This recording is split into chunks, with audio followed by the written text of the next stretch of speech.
Doctor Morris Bucaille, ফ্রান্সের বিখ্যাত surgeon. Doctor Morris Bucaille ছিলেন মমি স্পেশালিস্ট, ফ্রান্সের বিখ্যাত সার্জন।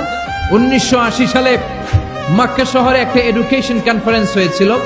সেখানে কনফারেন্সে যোগদান করে আরব অনেক শায়েখদের সাথে তিনি পরিচিত হয়েছেন।